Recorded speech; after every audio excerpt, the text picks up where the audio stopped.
The wedding hall glowed with blue and purple lights. Thousands of guests filled the massive chamber, but most of them were not happy to be there. The Valdrine nobles whispered among themselves, their insect-like bodies clicking and chittering with disapproval. Their multiple eyes glanced toward the human standing at the altar, and their antennae twitched with disgust. Taemin stood perfectly still in his formal suit. He was a tall man with broad shoulders and calm eyes. His dark hair was neatly combed back, and his face showed no emotion. He had been trained for this moment. 3 months of preparation, endless meetings with diplomats, and countless briefings about Valdrine customs.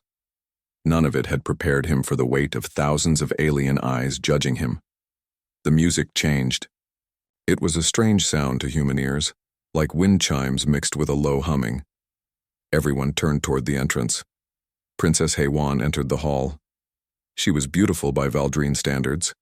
Her chitinous armor shimmered with natural patterns of green and gold. Her multiple limbs moved with grace, and her wings were folded neatly against her back. She walked down the aisle with her head held high, but her face showed clear anger. Her mandibles clicked in irritation with each step. Ambassador Sung Ho stood near Taemin. He was an older man with gray hair and tired eyes. He had spent 30 years trying to make peace between humans and the Valdrine Empire. This wedding was his final attempt. "Stay strong," Sung Ho whispered. "Remember why you are here." Taemin nodded slightly. He knew exactly why he was here. War was coming. The Valdrine Empire had been expanding toward human space for years. Conflicts at the borders were getting worse. Thousands of lives hung in the balance. This marriage was supposed to be a bridge between two species, a symbol of cooperation and peace. HFY reached the altar and stood beside Taemin. She did not look at him. Her eyes focused somewhere above his head as if he was not worth her attention. Queen Nirva rose from her throne. She was massive, twice the size of her daughter. Her crown was made of living crystal that pulsed with light. Her voice filled the chamber without any speakers or technology. It was simply that powerful. "We gather today to witness a union between our empire and the human worlds," she said. Her voice was cold and formal. "This marriage will bring peace. It will end the conflicts at our borders. It will show that even weak species can be accepted into our society." The Valdrine nobles clicked their approval. Several laughed. The human delegation, only 20 people among thousands, stood silently. The ceremony began. A Valdrine priest approached with a bowl of glowing liquid. According to tradition, both the bride and groom were supposed to drink from it together. It was meant to symbolize shared life and cooperation. Taemin reached for the bowl. HFY pulled it away from him. "I will drink first," she said loudly. "I will not share with this creature at the same time."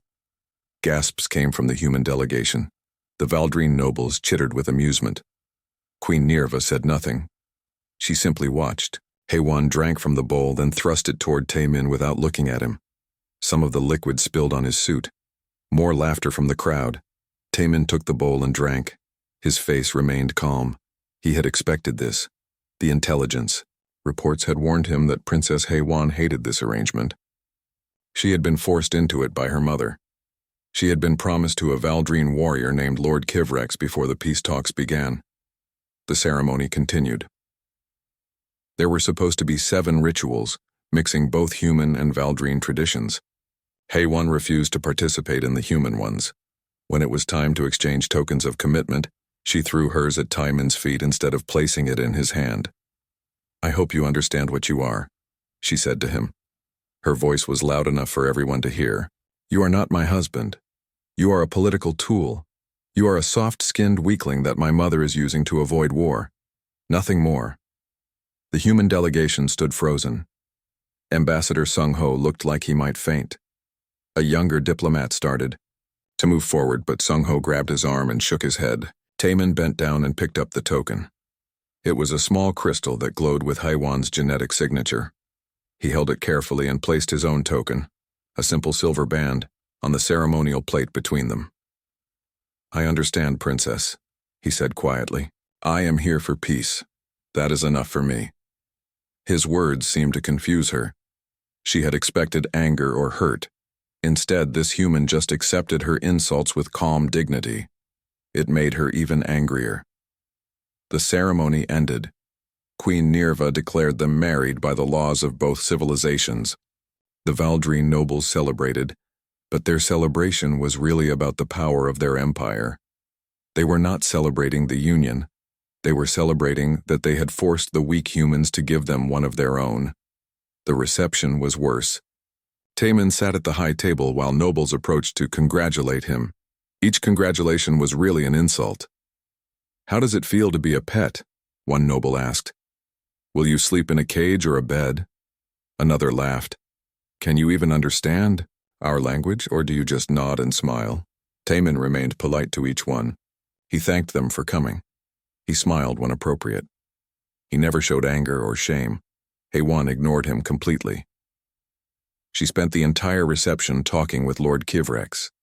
They stood close together, speaking in low voices. Kivrex kept his hand on her shoulder, a possessive gesture that everyone noticed. He looked at Taemin several times and smiled cruelly.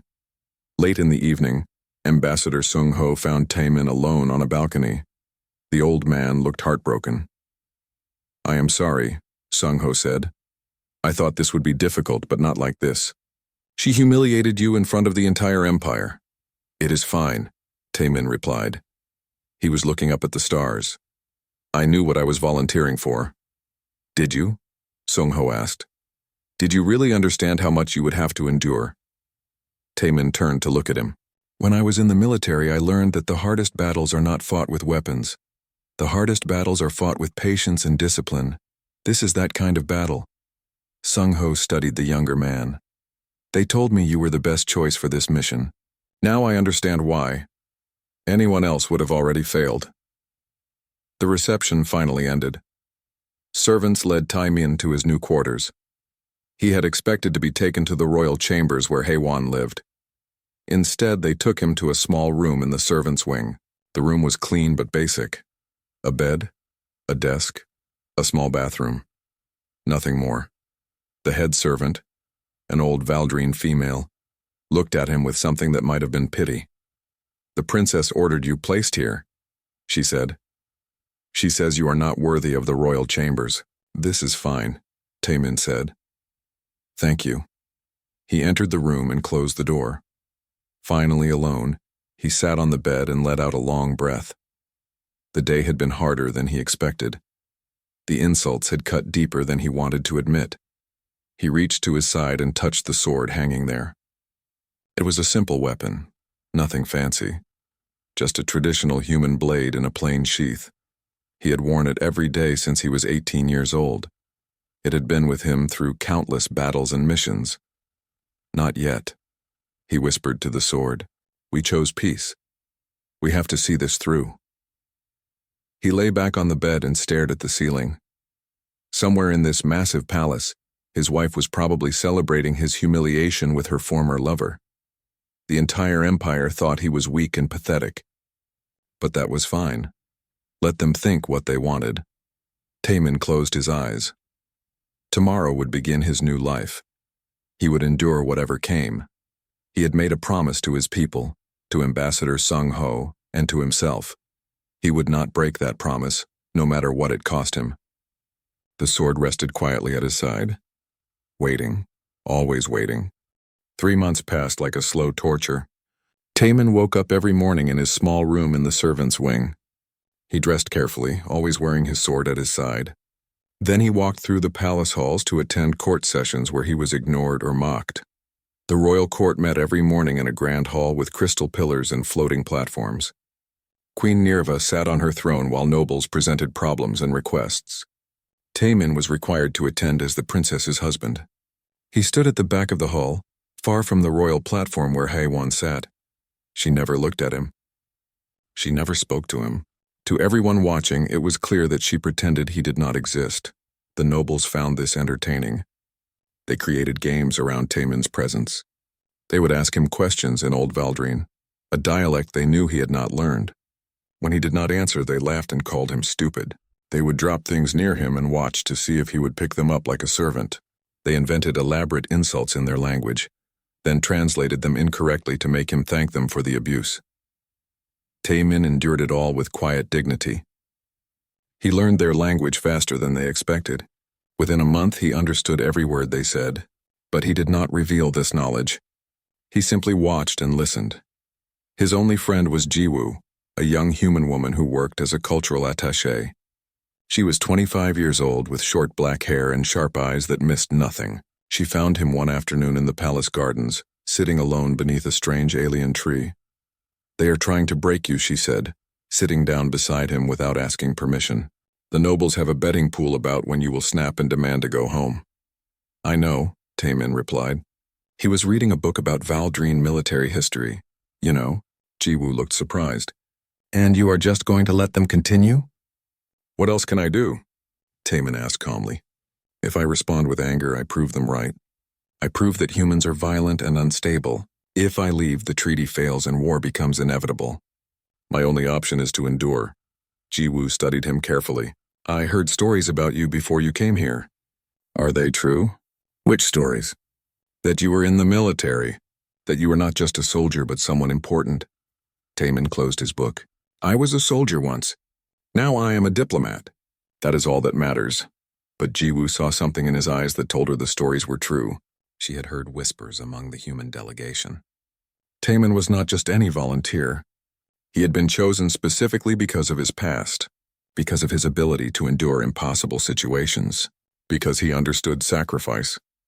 The test began in the second month. Lord Kivrex, the Valdrine warrior who had been promised to Haewon, started organizing challenges. He was a massive creature, even larger than most Valdrine males. His armor was dark red and covered in scars from battles. His hatred for Taemin was obvious and personal. The human prince consort should prove his worth, Kivrex announced one day in court. Let him compete in the trials of strength. The trials of strength were traditional Valdrine competitions.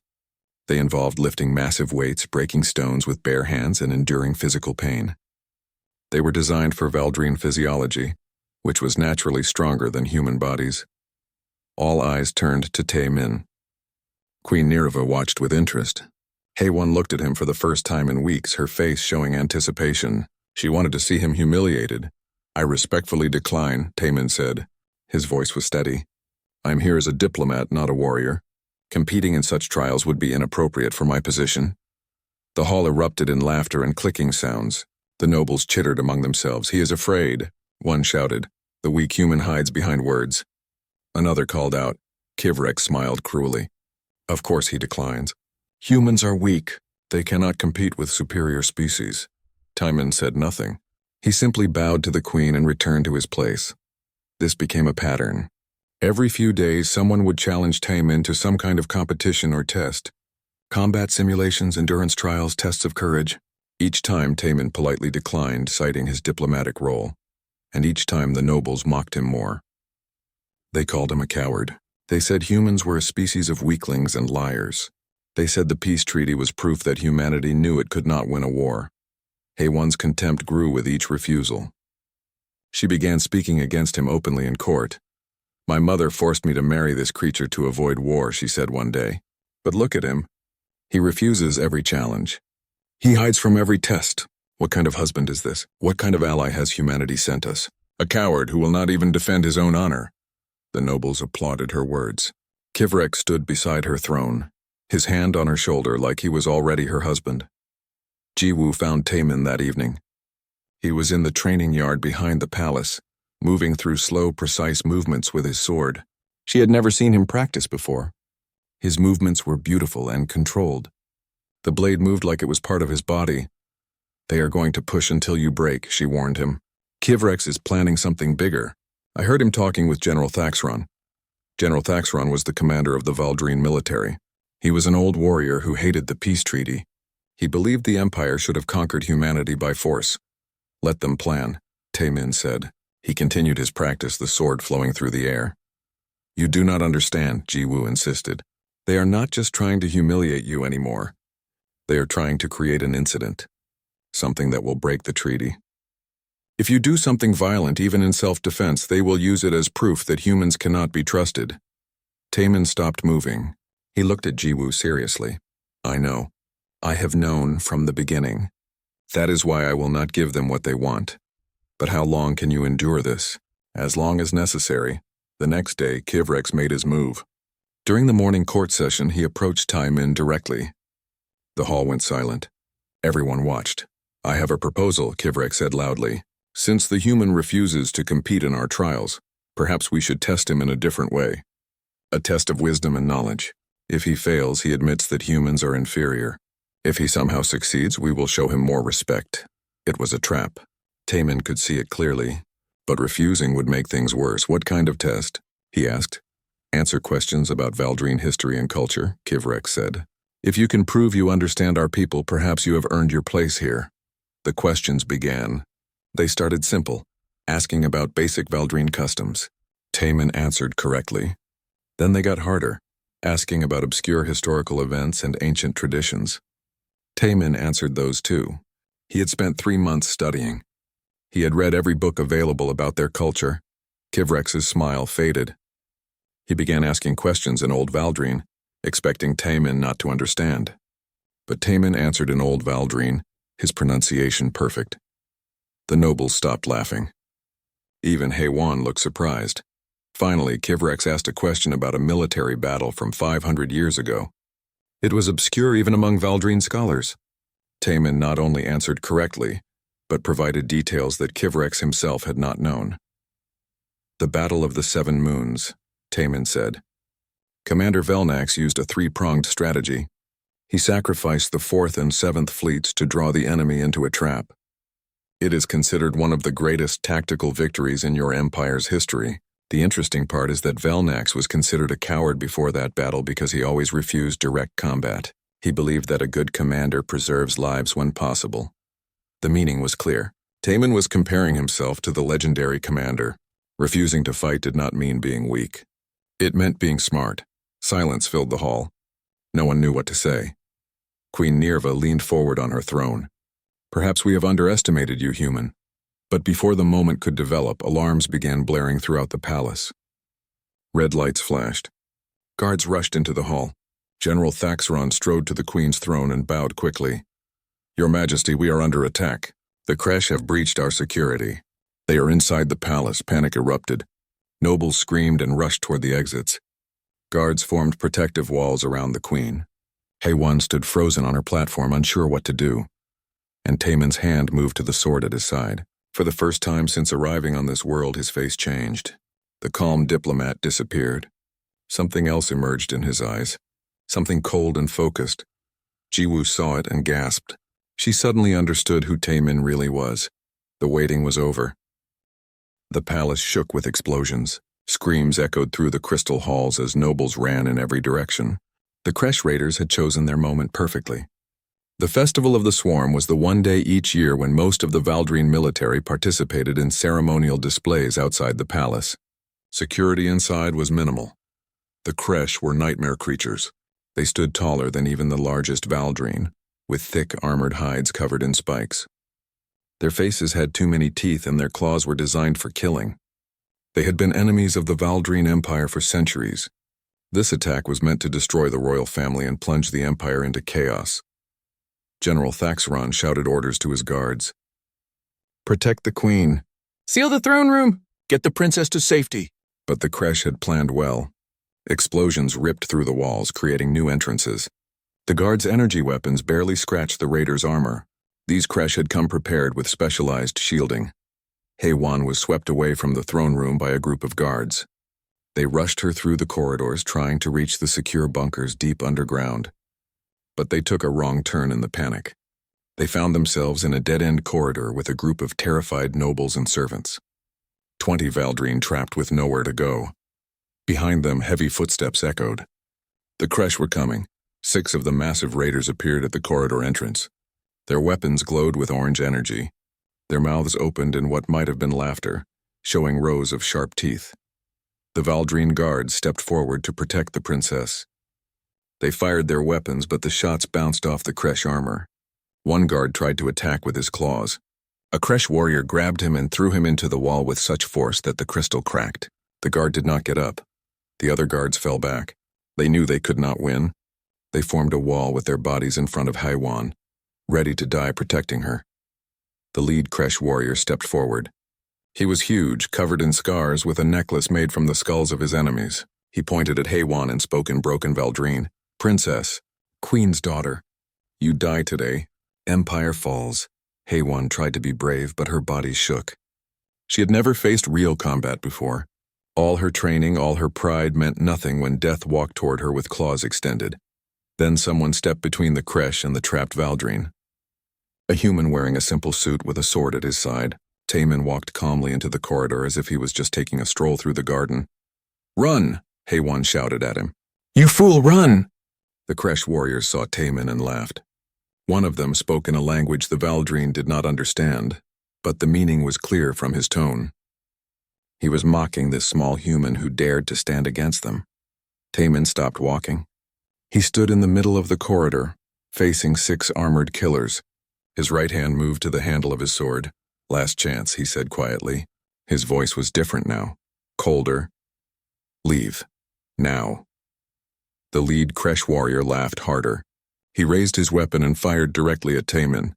Taemin moved. The energy bolt passed through the space where he had been standing. His sword left its sheath in a blur of silver light. Before anyone could process what they were seeing, Taemin was behind the Kresh warrior, and the warrior's head was sliding from its shoulders. The corridor went silent except for the thud of the massive body hitting the floor. The other 5 Kresh stared at their fallen leader. Then they roared with rage and charged at once. What happened next seemed impossible. Taemin became a storm of movement. His sword flashed in the light faster than the eye could follow. He ducked under a claw swipe, his blade cutting through the joint in the Kresh's armor. He rolled past an energy blast and came up striking at an exposed throat. He spun between 2 attackers, his sword finding weak points that should not have been visible. The Valdrine watched in stunned silence. This was not how humans were supposed to move. This was not how humans were supposed to fight. Every movement was perfect. Every strike was deadly. Taemin made fighting look like a dance, but it was a dance of death. One Kresh tried to grab him with massive claws. Taemin let himself be grabbed, then drove his sword up through the creature's armpit where the armor had gaps. The Kresh howled and released him. Taemin landed on his feet and finished the creature with a precise strike to the neck. Another Kresh fired his weapon at point-blank range. Taemin twisted his body in an impossible way, the bolt missing by inches. He closed the distance before the Kresh could fire again, his sword moving in 3 quick strikes that found every weakness in the armor. The Kresh fell. The last 2 Kresh looked at each other. They had faced many warriors in their lives. They had killed countless enemies. But they had never seen anything like this human. They attacked together, trying to overwhelm him with coordinated strikes. Taemin used the narrow corridor to his advantage. The Kresh could not surround him. They could not use their strength effectively. He moved between them, always at angles where only one could attack at a time. His sword found gaps in their armor that seemed too small to exist. Each strike was precisely placed. Nothing wasted. No extra movements. 20 seconds later, both Kresh were dead. Taemin stood in the corridor, breathing heavily. His sword dripped with dark Kresh blood. His suit was torn in several places, and he had a cut on his arm. But he was alive. 6 Kresh warriors lay dead around him. HFY stared at him like she was seeing him for the first time. Her mouth opened, but no words came out. "Are you hurt, Princess?" Taemin asked. His voice was still cold, still focused. She shook her head slowly. "Good. Stay here. Lock the corridor door behind me. Do not open it unless you hear my voice." "Wait," she finally managed to say. "What are you doing?" "The Queen is in danger. I am going to help her. You cannot. There are too many of them. You will die." Taemin looked at her with those cold, focused eyes. "That is not your concern. Stay here. Stay safe." He turned and ran back toward the throne room. HFY watched him disappear around a corner. She felt like her entire understanding of reality had just been shattered. "Close the door," one of the guards shouted, snapping her out of her shock. They sealed the corridor entrance and waited in terrified silence. Taemin ran through the palace halls. He encountered 3 more Kresh along the way. He cut them down without slowing. His movements were efficient and brutal. This was not the diplomat who had endured months of mockery. This was someone else entirely. He reached the throne room and found chaos. A dozen Kresh warriors had breached the main doors. Queen Nirva was fighting alongside her royal guard, but they were losing. Bodies lay everywhere. The crystal floor was covered in blood from both species. General Thaxron saw Taemin enter and shouted at him. "Human, get back! You are not a fighter!" Taemin ignored him. He charged into the battle, his sword moving with deadly precision. A Kresh turned to face him and fell before it could raise its weapon. Another tried to attack him from behind and died without understanding what killed it. The Valdrine guard stopped fighting for a moment, distracted by the impossible sight of a human warrior moving through Kresh like they were made of paper. Then two more humans appeared at the doorway. Jiwoo carried a rifle that looked too big for her small frame. She fired with expert precision, her shots finding the gaps in Kresh armor. Beside her was another human, a woman named Mireille who wore the uniform of a security officer. She moved like Taemin, fast and deadly with a blade in each hand. "Sorry we are late," Jiwoo called out to Taemin. "Had to get the weapons from storage." "Better late than never," Taemin replied. He blocked a massive claw strike with his sword, then countered with a strike to the Kresh's leg that dropped the creature to its knees. The three humans fought together like they had trained for years. They protected each other, moved in coordination, and turned the battle around. The Kresh, who moments ago had been winning, suddenly found themselves facing enemies they could not understand or defeat. The largest Kresh warrior, a monster named Groth who commanded the raid, roared with fury. He had been fighting Queen Nirva directly. Now he turned his attention to Taemin. "You," Groth bellowed in broken Valdrine. "Human, you die slowly." Groth was twice as large as the other Kresh. His armor was ancient and covered in the marks of 1,000 battles. He carried a blade as long as Taemin was tall. Taemin looked at the massive warrior and nodded slowly. "If you insist." They moved toward each other as the battle continued around them. This would be the real test. Everything else had been preparation for this moment. Groth swung his massive blade at Taemin with enough force to cut through stone. Taemin was not there when the blade landed. He had already moved, his smaller size allowing him to slip past the attack. His sword struck at Groth's side, but the ancient armor held. The blade skittered off without leaving a mark. Groth laughed, a deep rumbling sound. "Your tiny knife cannot hurt me, human." Taemin said nothing. He circled the massive warrior, studying him. Every armor had weaknesses. Every fighter had patterns. He just needed to find them. Groth attacked again, this time with a series of heavy strikes. Each blow could have killed Taemin instantly. But each blow hit empty air. Taemin moved like water, flowing around the attacks. He was not trying to block or parry. He was simply not being where the blade was. The Valdrine guard stopped fighting to watch. Even the remaining Kresh warriors paused. Everyone recognized that they were seeing something special. This was not just a fight.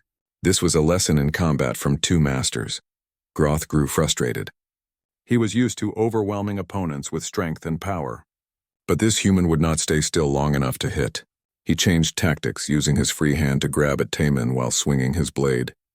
Taemin ducked under a grab, rolled past a sword strike, and came up behind Groth. His blade struck at the back of the Kresh's knee, finding a gap in the armor. This time his sword drew blood. Groth roared in pain and spun around. But Taemin was already gone, circling to a different angle. "You fight like a coward," Groth shouted. "Stand and face me." "I am facing you," Taemin replied calmly. "You are just too slow to see me." Groth's rage grew. He attacked with wild, powerful strikes. His blade shattered crystal pillars and tore chunks from the walls. The throne room shook with the force of his attacks. But none of them touched Taemin. Queen Nirva watched from her throne. Her compound eyes tracked every movement. She had seen many warriors in her long life. She had commanded armies and fought in battles herself, but she had never seen anything like this human. His technique was flawless. His control was absolute. Every movement had purpose. Nothing was wasted. "General Thaxron," she said quietly, "who is this human?"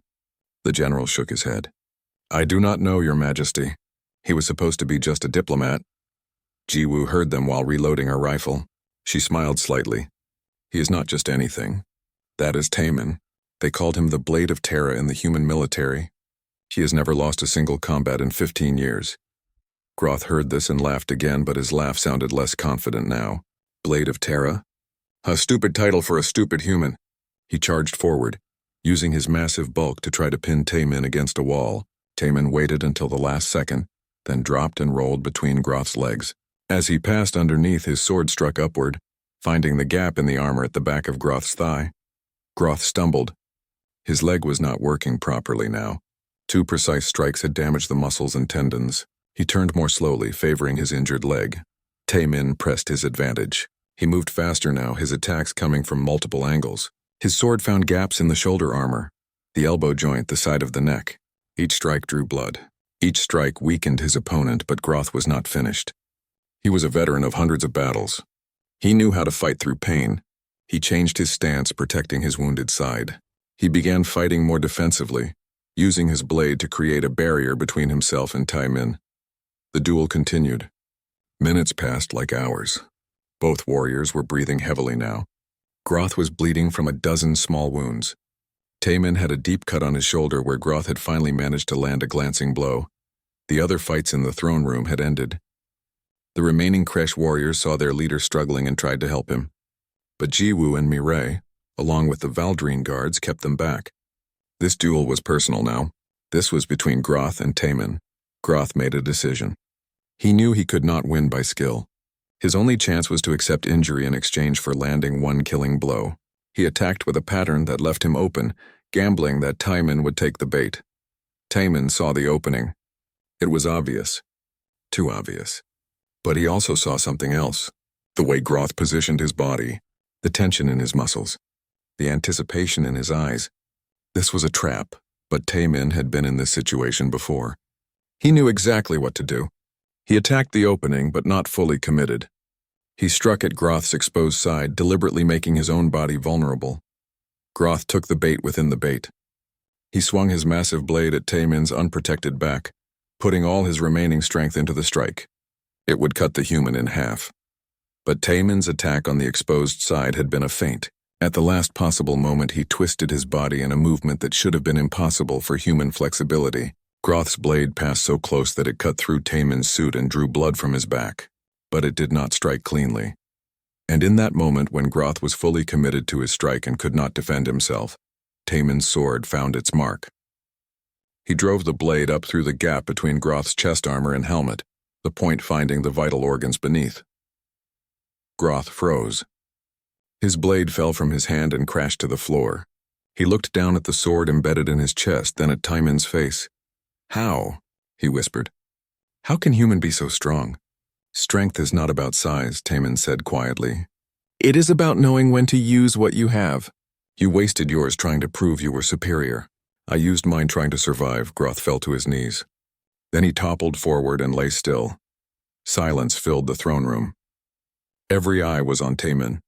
He stood over Groth's body, covered in blood from the many small wounds he had taken. His suit was torn. His sword was stained. But he was standing, and his enemy was not. The remaining Kresh warriors looked at each other. Their leader was dead. The human who was supposed to be weak had killed the strongest among them. They turned and ran, fleeing the palace through the breached walls. Taemin took a step toward the queen's throne, intending to make sure she was safe. But his legs gave out. The adrenaline that had kept him going faded all at once. He collapsed to the floor. Jiwoo and Mireille rushed to his side. So did several Valdrine guards. Queen Nereva rose from her throne and walked toward the fallen human. "Get the royal physicians," she commanded.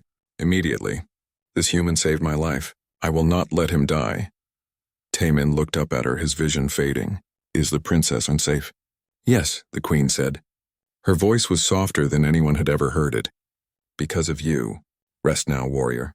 "You have earned it." Taemin's eyes closed. The sword lay beside him, still stained with his enemy's blood. He had kept it sheathed for 3 long months, enduring every insult and humiliation. But when it mattered, when lives were at stake, he had drawn the blade. And he had reminded everyone what it meant when a human warrior went to war. General Thaxron approached the queen. His face showed shock and respect. "Your Majesty, I have been a soldier for 50 years. I have fought in 20 campaigns. I have never seen anyone fight like that human." "Neither have I," the queen admitted. She looked at the bodies of the Kresh warriors scattered around her throne room. Most had been killed by her guards, but at least 10 bore the marks of Taemin's blade. What else have we not seen? What else have we failed to understand about these humans? Ambassador Sung Ho entered the throne room, escorted by guards. He looked around at the carnage, his face pale. Then he saw Taemin lying unconscious on the floor. Is he alive? Sung Ho asked urgently. Yes, Jiwoo answered, but he is badly hurt. He took wounds to protect others during the fight. Sung Ho knelt beside Taemin. Tears ran down his old face. You foolish boy. You were supposed to keep yourself safe. You were supposed to be a diplomat. He was a diplomat, Mireille said, until being a diplomat was not enough. Then he became what he needed to be. The royal physicians arrived with floating medical platforms. They carefully lifted Taemin and began treating his wounds. Queen Nirva watched them work. I want reports, she said to General Thaxron. I want to know everything about this human. His history, his training, his battles, everything. And I want to know why we did not know these things before. The general bowed. Yes, Your Majesty. And find my daughter. Bring her here. She needs to see this. She needs to understand what she has been married to. Guards were sent to retrieve Princess Haewon from the sealed corridor. When she arrived and saw the throne room, she stopped in shock. Bodies everywhere. Blood on the walls. And in the center of it all, the human she had mocked and ignored for 3 months being carried away on a medical platform. What happened? She asked in a small voice. Queen Nirva looked at her daughter. The human you called weak just saved the Empire. Taemin woke up in a room he did not recognize. The walls glowed with soft blue light. Medical equipment surrounded his bed, quietly monitoring his vital signs. Everything was made of the same living crystal that the Valdrine used for their technology. This was clearly not his small room in the servants' wing. He tried to sit up and immediately regretted it. Pain shot through his body from a dozen different wounds. His back burned where Groth's blade had cut him. His shoulder throbbed. His arms were covered in bandages. Do not move yet, a voice said. You are still healing. Taemin turned his head carefully. Haewon sat in a chair beside his bed. She looked tired. Her elegant armor was wrinkled as if she had been wearing it for days. Her eyes were red. How long? Taemin asked. His voice was rough. A week. You have been unconscious for a week. The doctor said you lost a lot of blood. They said you kept fighting even after your body should have shut down. Taemin closed his eyes. A week. That meant the diplomatic situation could have changed dramatically. The treaty? Is it still intact? Is that really your first question? Haewon's voice had an edge of disbelief. You almost died and you want to know about politics? That is why I am here. That is why I married you. For the treaty. For peace. Haewon stood up and walked to the window. She was silent for a long time. When she finally spoke, her voice was quiet. I have been sitting here for 7 days. 7 days watching you sleep, watching the machines keep you alive. Do you know what I have been thinking about? No. I have been thinking about what a fool I was. What a blind, arrogant fool. She turned to face him. Tears were running down her face. It was strange to see a Valdrine cry. Their tears were different from human tears, more like clear crystals that fell from their eyes. You came here to save my people and mine from war, she said. You volunteered to marry someone who hated you. You endured 3 months of mockery and insults. You never complained. You never fought back, and when danger came, you risked everything to protect us, to protect me. That was my duty, Taemin said simply. No. Her voice was sharp. Do not say that. Duty does not explain what you did. Duty does not make someone fight like you fought. I saw you in that corridor. I saw you kill 6 Kresh warriors like it was nothing. Then you ran toward more danger instead of staying safe. Why Taemin was quiet for a moment. Because it needed to be done. Because people needed help. Because that is what warriors do when they are needed. Warriors? Haewon moved closer to the bed. You said you were a diplomat. I am a diplomat now. But I was a warrior first. The door to the medical room opened. Jiwoo entered, followed by Ambassador Sung Ho and a woman Taemin did not recognize. She wore a uniform marking her as a human doctor. He is awake, Jiwoo said, smiling. Good, you scared us. Sorry, Taemin replied. Dr. Hyunwoo, the human physician, approached the bed and began checking his vital signs. Your recovery is remarkable. The Valdrine doctors wanted to use their regeneration technology on you, but we insisted on combining it with human medicine. The result is better than expected. Ambassador Sung Ho sat down in another chair. He looked older and more tired than Taemin remembered. We need to talk. The situation has changed. Tell me. The Kresh attack failed because of you, Sung Ho explained. Queen Nerva survived. The royal family is intact, but the Empire saw something that day. They saw a human warrior fight like legends from their own history. Word has spread through every system in the Empire. Everyone wants to know who you really are. I am just a soldier who became a diplomat. You are the Blade of Terra, Jiwoo interrupted. Stop hiding it. Everyone knows now. Haewon looked confused. Blade of Terra? What does that mean? Sung-ho answered. It is a title from the human military. Taemin earned it 15 years ago during the colony wars. He was 20 years old when his space station was attacked by pirates. 300 raiders against a garrison of 50 defenders. The pirates killed everyone except Taemin and 5 others. Those 6 held the station for 3 days until reinforcements arrived. When help came, they found Taemin still fighting. He had killed 47 pirates himself, alone. Haewon's face showed shock. 47? By himself? That was just the beginning, Mireille said, entering the room. She looked much better than the last time Taemin had seen her, covered in fresh blood. For the next 12 years, Taemin fought in every major battle of the colony wars. He led special operations teams. He trained other soldiers. He became one of the most decorated warriors in human history. Then why did he become a diplomat? Haewon asked. Why would someone like that give up fighting? Taemin finally spoke. Because I saw what war does. I saw friends die. I saw entire colonies destroyed. I saw children who lost their families. After 15 years of fighting, I understood something. Winning battles does not bring peace. It just creates the need for more battles. Real peace requires sacrifice of a different kind. So you volunteered for this mission, Haewon said slowly, understanding dawning. You knew we would mock you. You knew we would call you weak. And you accepted it because you thought enduring insults was better than fighting a war. Yes. But you could have shown us your skills at any time. You could have competed in the trials. You could have made us respect you from the beginning. Taemin shook his head. No. If I had shown my abilities, your nobles would have seen me as a threat. They would have pushed for confrontation. General Thaxeron was looking for any excuse to break the treaty. If I had acted like a warrior, he would have claimed humans were planning for war. My only option was to be harmless, to be dismissed, to let you think I was no danger to anyone. Until we needed you to be dangerous, Haewon said softly. Until people were going to die if I did nothing, Taemin corrected. Then the calculation changed. Then staying peaceful would have caused more harm than fighting. Queen Nerva entered the medical room. Everyone immediately stood and bowed except Taemin, who could not move easily. The queen waved them back to their seats. Leave us, she commanded.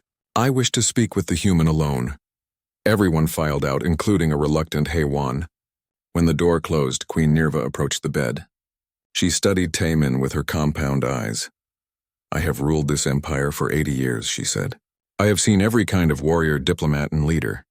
But I have never seen anyone like you. You fought to lose, then you fought to win.